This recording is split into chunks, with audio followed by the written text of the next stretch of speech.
Welcome to Let's Talk Nigeria, the podcast where we unpack the stories, struggles, success shaping the hearts of Africa's giants. I'm your host, and each week we dive deep into issues that matter and the stories shaping Nigeria's politics, culture, entertainment, and everyday life, from the streets of Lagos to the hills of Jos. Whether you're in Nigeria or part of the diaspora, this is your space to listen, learn, and be heard. Let's Talk Nigeria, because the conversation starts with us. Oh God of all creation, grant these our one request. Help us to build a nation where no man is oppressed, and so with peace and plenty, Nigeria may be blessed.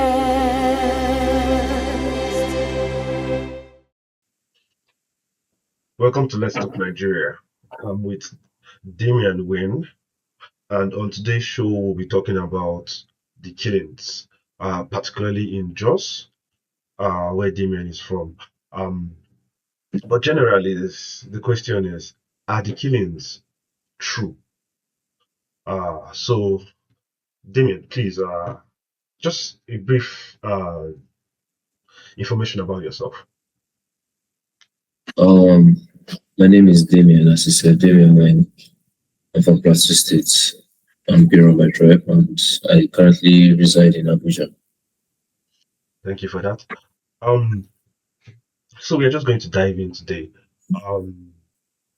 We've all been hearing the massacres going on in Jos. It's not a new thing to, I'm sure, every part of the country as a whole. Now, the question is, are the killings true? Are these fabricated stories that people just bring up to bring attention to themselves? No, they are not. They are true stories. The killings are true. Because the thing is that it's more or less the Plateau State own killings is more or less, you say, it's staged as a religious killings, but then again, it's now kind of double-sided, so to say. Both sides are collecting, basically. Nigerians are collecting, you mean? Yes, like Muslims and Christians, because if you look at it in just, it seems more of like Christians are the ones who are being killed rather than Muslims, because Plateau State is a Christian state, but then like all this invasion, or rather just say an invasion, because the Just Not, because it was mainly a Birom land, basically. Just Not is mainly Birom, but now it's not like they chased out the main people, the owners of the land, then they are now occupying the land, so to say. So there's not always this religious war that will not happen. Because I remember one time that they killed, like they went to a village behind UJ, University of Jos, whereas they killed the whole village, like a pregnant woman, they cut her stomach open and still killed the child. Like it was really bad. Then they didn't do anything. The government didn't do anything about it. Whereas they even carried the bodies and took it to the new government house, and the governor was not around. Then Christians now decided to retaliate against any Muslims. So, and I think there was even a keke driver, and this one happened like around my junction, where they told the guy he should not go there. That if he goes there, they can kill him. So then he now disturbed my head and went, and he now killed the guy at the junction, burnt his keke. Like, it was really quite not the good news. Things to see. Although I haven't really seen reports on such incidents. Okay, so moving on. These killings have been happening for so long. What is the state government, or what have the state government done to protect citizens then there in Jos? Or are they waiting for the federal government to act? To be honest, I really don't know because at this point, it's mainly just the people who are protecting themselves. Because, like I said, that one that they killed the village, the governor, when Christians retaliated, the governor made a statement that the Christians should stop killing. Whereas the whole thing started off when the Muslims were, or rather, they had deposed as they are going for a burial, but they were carrying weapons to go to Zimbabwe or so to go and kill. So definitely, it's not like he made it seem like the Christians retaliated on, like it was not justifiable. Yes, I don't agree with jungle justice and all those things, but when the government, they are not doing anything, so the people would take matters into their own hands to protect themselves. So, like I've said, the government is not, from what I've seen, they're not doing anything. That is highly unfortunate, but with the insecurity ravaging the whole country, I'm sure the president himself is fully packed up on security measures and security issues because he's moving the chess piece all around to get security handled. Um, Now, the next question I want to ask is the casualty figures, are they being manipulated to project image of the government and the military? To protect, I mean, sorry. Um, for most people, or rather most outlets, will project figures that will kind of benefit their own story on which side they are on. Or if I'm not mistaken, because definitely people might not really know the figure based on how gruesome most of the things made the killings might be, where some people might not be able to get the full amount. So it seems like it's not out of the actual range it should be in, rather than it's just being portrayed as either to support the government or against it, depending on who is saying the story or who is reporting it. Okay. Um, Now I want to quickly ask this question. You said it's a religious war. Me, I don't fully see this as a religious war because the crisis has, like you said, is hitting both sides. But over time, how would you say still sticking to the figures, how would you say the figures have shown or proven that it's more of a religious war than a war against Nigerians? Maybe okay, from what I know, because I know the crisis has been happening since I think 2001, if not before. It's most like you just be hearing, it's mostly just like Muslims are killing Christians. Because it even there's one time like in our old house in Jos, behind the house there was like a camp of Muslim people there. So they're not like in retaliation, sorry, in retaliation of the whole crisis that was happening at that time, they came to chase those people out or if not kill them, so to say. And I saw it like my eyes, like them burning the houses and they were holding guns. So it's more or less like it's not like a religious war because there's some places during like quote unquote crisis, Muslims know not to go to certain places because if they go there, they are going to be killed, no questions asked. So it's not more like it's being portrayed as a religious war or a religious crisis, so to say. Okay. Um, Now moving to the politics side of things. Um, you've mentioned that the government is not doing anything, and that is basically the first um rule as a government is to protect lives and property. Now, my question is, does the silence around these killings erodes citizens' trust in democracy and governance? Yes, it's 100% does. Because how would your citizens are dying, but you're not really doing, there's nothing much coming from you.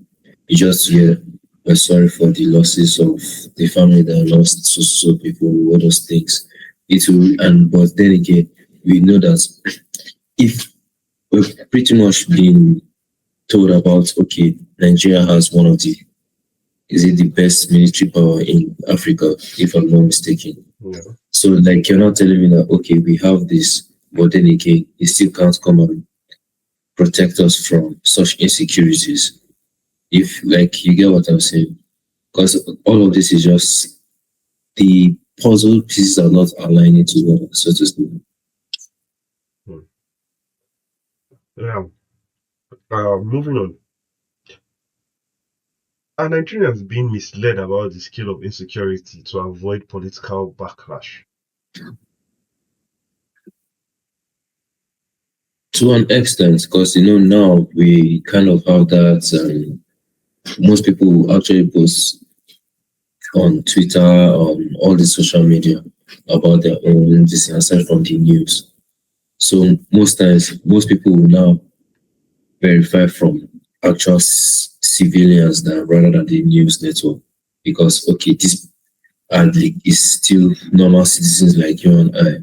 They are posting this news, so it will seem like okay, definitely it can also be fabricated, but it's more most likely they will believe it's more coming from an account or me and it's a fellow citizen's account. Or instead, if someone that is there, like a live recording, is more subjected to be taken as truth than from if they just come and say, like take a portion out of the video and just give you a summary about what is happening or they talk briefly about it. So most times they just try and now switch it up to either benefit the government or whatever, or just make it as neutral as possible or wherever they are being paid to do. Okay.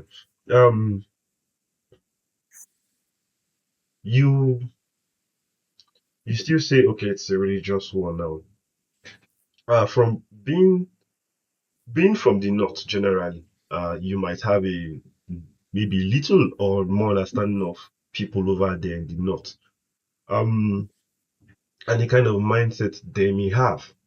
And this is just your own opinion. If you say it's a religious war, the Muslims, our Muslim brothers and sisters have come out to say that it is not um is not a religious war, because Muslims are also getting killed in mosque, in places in their homes in the north and all those things. My question is, if all this has happened, why do they still rely on the south to keep raising awareness for them rather than them raising the awareness for themselves?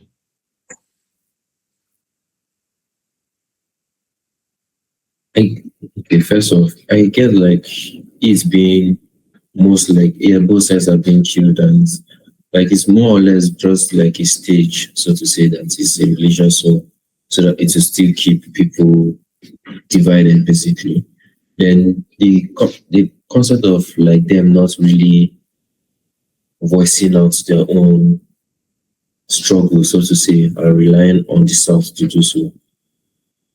Honestly, I really don't know why, because it's just more or less because it feels like okay from Plateau States, it's most likely just like Christians, and we don't really have as much Islam in there. But if you, because it's a Christian state, but if you look at them, Kano, Katsina, Jigawa, most of the other states are just Islam states. So you don't know like their own laws. Because I, to be honest, from my own point, I don't really know about Islam and their doctrines. So we don't know like why they are doing this. And most of them are now from their own culture, Hausa, and Hausa is just a language that most people the majority just speak in just, and mostly do not. So it's not like really the Hausa people themselves that are really there. They can be, but I hardly see any. Okay. Now, before we conclude, are the politicians using the selective reporting of violence to gain political advantage? I can see that happening, if I'm being honest. I won't really say they are, but it's still is a probability that okay, yes, it can happen. It's might be happening because if they now try to use our fear to feed, like they feed off our fear, then I will believe they do that. Okay. Now, the question we've all been waiting for, and this one is a general question, not only focusing on Plateau as a state, but Nigeria as a whole. And the question is, are the killings true 100%. in all the 100%. states? Yes, because you can't really say that they are not killing people because people are always getting missing. People are dying, like they're being kidnapped and stuff. Like we can all see that how is it this they went to that secondary school to kidnap all those girls.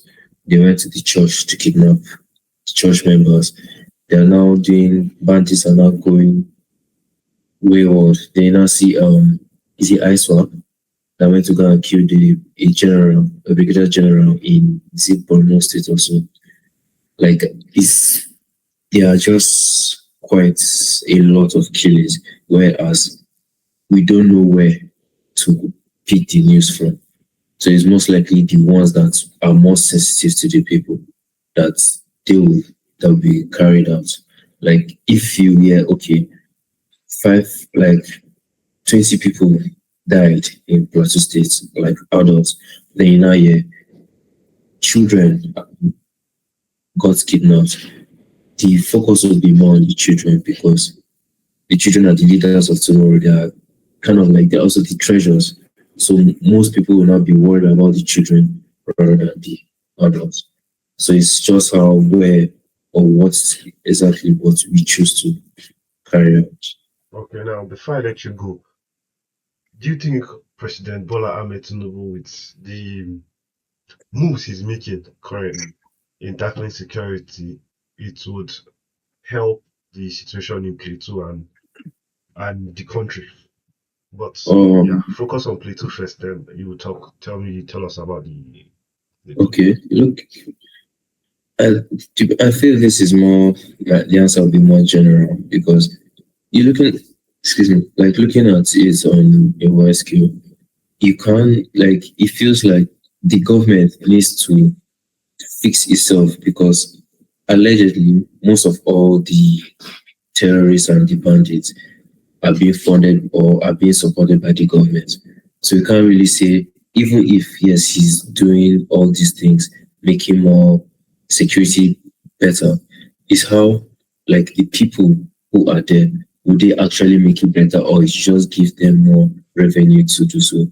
Because imagine how the army, they're not having better weapons than terrorists. Terrorists are actually having army grade weapons. Well, your own army, they're struggling to actually have ammunitions. They're not really having the best utility. They're not having the best like combat wear, all those things. Like so, it says a lot that okay, look at where with all the budgeting. Because I watched a video and showed that Nigeria had like about is it a 4 point something, was it 10 trillion or 10% of national budget going to the army or to military defense, or so to say.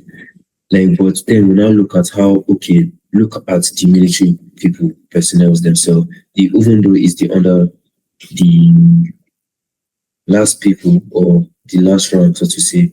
Okay, looking at how the weapons they get and the carry going against the Boko Haram, it doesn't really make sense because it's not really adding on how so much money is being put into the military. But then again, we can't still take over, like, or we can't even try to, how do I put this, corner Boko Haram more or less at the defensive. And looking at the attack on the Brigadier General, it doesn't make sense how they knew exactly where he was and where to get him to kidnap and kill him. Because it's more feels like they got information from someone or from somewhere within. Because definitely they have notes in the military, and it definitely feels like they're not going to be lower ranks, more of like the top ranks, so we definitely have such opportunity to do so. Because sorry to extend this, but like there's not like I heard like earlier today when I was barbing, one guy was saying that there was one lady that saw like a chain or where like a place where the military were trading weapons with terrorists and all of those things, and she bombed it. Then they now decided they were now questioning her like who gave her the orders. Then apparently said that she ended up dead due to an accident. So it's kind of shows that even if Tinubu is putting all these pieces to play, are the pieces willing to be played in his own in the favor of the people or in the favor of the player, so to say. So it's more or less is the cleansing of the authorities that will actually make a difference. Okay. I like what you said there. That puts a lot of light on the issue and raises awareness. We're very glad to have you on the show. I do hope to see more of you on the show. It's been fun discussing about the killings and the security measures by the government in Nigeria. It's about Nigeria. We are talking about Nigeria. God bless you, and God bless the Federal Republic of Nigeria. Have a nice day. Nigeria, we hail thee, our own dear native land. Though tribes and tongue may differ, in brotherhood we stand. Nigerians all are proud to serve our sovereign motherland. Our flag shall be a symbol that truth and justice reign. In peace, oh, bow to honor it, and this we count as gain. To hand unto our children a banner without stain.